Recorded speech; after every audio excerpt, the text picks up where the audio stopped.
Здравствуйте! Вы смотрите актуальное интервью в студии Валерия Наумова. Сегодня Международный день коренных народов мира. Коренные народы проживают в 90 странах и составляют лишь 6% от всего населения Земли. В нашем регионе проживают представители 5 коренных малочисленных народов Севера – эвенков, эвенов, юкагиров, чукчи и долганов. Крайне важным остается сохранить культурный, духовный, материальный уклад этих народов. Как живут представители коренных народов Якутии сегодня и какие проблемы их волнуют, расскажет гость студии Вячеслав Шадрин, вице-президент Ассоциации коренных малочисленных народов Севера Республики, председатель Совета старейшин юкагирского народа, научный сотрудник Института гуманитарных исследований и проблем малочисленных народов Севера Сибирского отделения Российской академии наук. Вячеслав Иванович, здравствуйте. Здравствуйте. Менду, дарова, еттыктым гатури, даробача, амучи чайлалек, ходомадоемот, даробаларун. Здравствуйте, Валерия. Я вас поприветствовал на всех наших государственных и официальных языках нашей республики. Прекрасно. Вячеслав Иванович, расскажите для начала, с какими целями был утвержден этот праздник в ООН? Вообще, Международный день коренных народов 9 августа был утвержден еще в 1994 году Организацией Объединенных Наций, именно когда было провозглашено Международное десятилетие коренных народов, именно целью привлечь внимание общественности, официальных властей к проблемам коренных народов, которые, несмотря на то, что составляют всего 6% от общей численности населения, вообще мира всего и так далее, тем не менее составляют большую часть всего культурного, этнического многообразия нашей земли, которые являются хранителями, носителями очень таких практик, которые сохраняют не только культурное, но и биологическое разнообразие от нашей земли. И так уж сложилось таким образом, что абсолютное большинство этих коренных народов, они проживают где-то, как вы уже сказали, в 90 странах, они относятся к категории наиболее или наименее, вернее, защищенных, наиболее, таких, скажем, пострадавших народов в результате колониальной политики у других стран и так далее. Очень много проблем связано с осуществлением их прав на земли, на другие какие-то вообще права даже элементарно человека, которые в разных странах. И это именно поэтому объявление данного дня стало именно главной целью, было привлечение внимания общественности, мировой общественности, государств именно к проблемам защиты прав этих народов. А расскажите, какие мероприятия сегодня пройдут в рамках празднования Дня коренных народов мира в районах республики и в Якутске в частности? Ну, в начале нашего разговора разрешите поздравить все наши народы, всех наших представителей коренных народов с праздником, с Международным днем 9 августа. При этом я бы хотел отметить, что по международной квалификации, классификации вообще и так далее, к коренным народам относятся в том числе и якуты, и, например, наши русские арктические старожилы, старожилы, проживающие в нашей стране, в наших местах, в нашей республике уже более 400 лет, например, и по нашему региональному законодательству они также отнесены к коренным малочисленным народам Севера. Якуты по международной классификации относятся, но они не включаются по российскому законодательству, потому что у нас стоит ограничение численное. Там 50 тысяч должно быть. У нас понятно, что якутов гораздо больше. Да? И поэтому практически получается, что большую часть населения нашей республики я поздравляю с этим нашим праздником, с Международным днем коренных народов.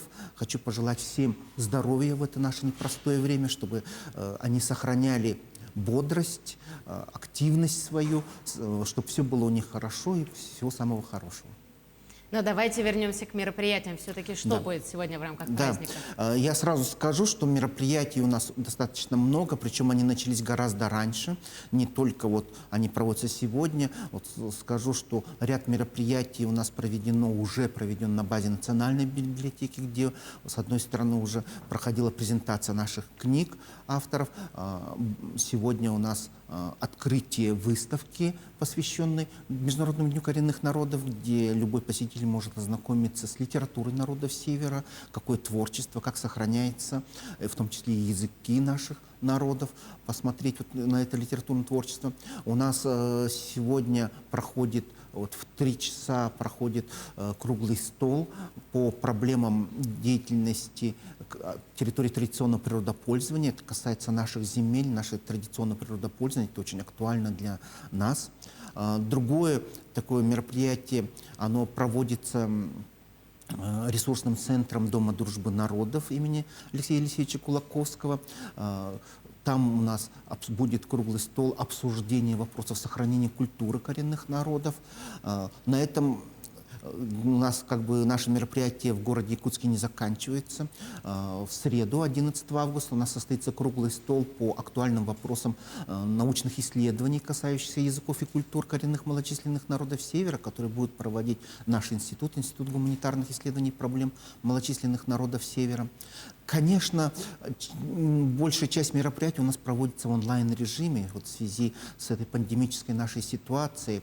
Но, тем не менее, наши старейшины в этот день проводят всегда различные обряды, связанные с обращением к высшим нашим духам, к природе, для того, чтобы наши народы чувствовали себя хорошо, благополучно, чтобы пережили вот эти суровые времена, чтобы все было хорошо у нас.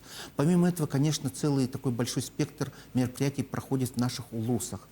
Очень интересные мероприятия проходят у нас в Оленёкском районе. Там в эти дни, сегодня-завтра, отмечается День Тугунка, День реки Оленёк, который они очень так решили проводить именно с целью защиты наследия, с одной стороны, чистой воды, потому что у них очень много сейчас промышленных проектов реализуется.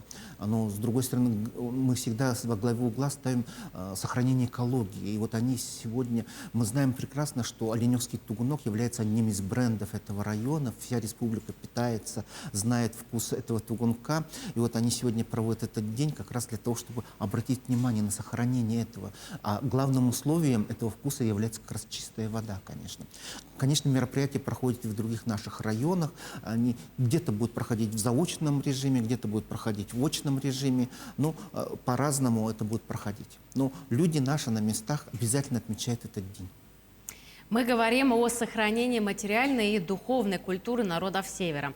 Как родовые и кочевые общины сегодня взаимодействуют с промышленными компаниями? Ну, наверное, это один из самых актуальных вопросов. Вот недаром я сказал, что у нас будет круглый стол по вопросам деятельности территории традиционного природопользования. Я вот здесь вот хочу сказать, что наша республика является одним из передовых вообще в Российской Федерации именно в области защиты прав коренных малочисленных народов в условиях промышленного освоения. И в этом связи я просто приведу, что у нас есть специально несколько законов. Один из них такой закон, как об этнологической экспертизе. Он обязывает промышленные компании проходить данную процедуру при планировании любой своей деятельности на территориях, связанных с коренными малочисленными народами Севера. Этот закон у нас уже принят, уже действует уже давно, принят еще в 2010 году. Это является одним из таких очень важных достижений нашей республики, которые мы всегда пропагандируем и представляем на российском и международном уровнях. Другое наше достижение в этой части – это создание территорий традиционного природопользования. Они тоже у нас активно действуют, у нас более 60 территорий традиционного природопользования создано. Он, конечно, не обеспечит полную запрет любой промышленной деятельности на своих территориях, но это один из инструментов как раз диалога наших общин, наших народов, которые проживают на своих территориях, именно с промышленными компаниями. И я хотел бы сказать о том, что действительно это стало очень такой серьезным аргументом, тем более, что этот закон не только наш республиканский, но есть на федеральном уровне закон о территории традиционного природопользования, и он позволяет как раз воздействовать на промышленные компании, направлено на то, чтобы они заключали соглашения с ними. На сегодняшний момент у нас действует более 60 различных соглашений на разного уровня, которые промышленные компании заключили с нашими общинами. Есть соглашения, которые заключены и на муниципальном уровне, есть и соглашения непосредственно с самими общинами. Ну, Я не скажу, что здесь все прям очень хорошо или так плохо. Тем не менее, есть какие-то и негативные моменты, есть позитивные. Ну вот можно привести пример Оленёкского района, о котором я ранее говорил. Вот благодаря промышленному освоению, которое идет, у них за буквально 5 лет бюджет района вырос в 10 раз. То есть они стали достаточно такой очень активно развиваются, внедряют очень много программ, в том числе, конечно, программ поддержки традиционных своих отраслей хозяйствования, например, оленеводства, охотпромыслов. С другой стороны, конечно, есть у нас и негативные примеры, ну как без этого, потому что действительно очень сложные моменты есть и так далее. Например, у нас постоянно сейчас мы находимся в таком зоне постоянного наблюдения за деятельностью такой артели, как Титан Автотрейд, который ведет свою деятельность недалеко от села Иенгра, и деятельность которого может воздействовать вот как раз на качество питьевой воды, которую потребляют жители данного села. И очень есть там многие нюансов, мы уже по нему постоянно отслеживаем, и наши государственные органы здесь также находятся на нашей стороне, мы находим все инструменты для того, чтобы найти решение данной существующей проблемы. Расскажите об успешных практиках хозяйствования коренных народов Севера. Чем может гордиться тот или иной район? Ну, вот об этих практиках я уже начал с вами говорить, да вот, но не буду останавливаться на Оленёкском районе, я уже сказал, к чему привело вот как раз промышленное освоение стало драйвером развития всего района, он стал сейчас одним из передовых районов в этом плане нашей республики. Могу привести примеры, вот, скажем, Алданского того же самого района, там есть тоже общины, которые, заключив соглашение, активно развиваются. Вот, очень интересно, то есть у нас вообще вот два района, Алданский и Нерюнгринский, они именно находятся в зоне очень активного промышленного освоения, где реализуется очень много разных проектов. Ну, например, начнем даже с элементарно инфраструктурных. Там по их территории проходят железные дороги. Через них идет газопровод Сила Сибири, нефтепровод Восточной Сибирь, Тихий океан. Помимо этого там реализуется очень много других разных, вот те же самые артели, которые золотой добычей и так далее занимаются.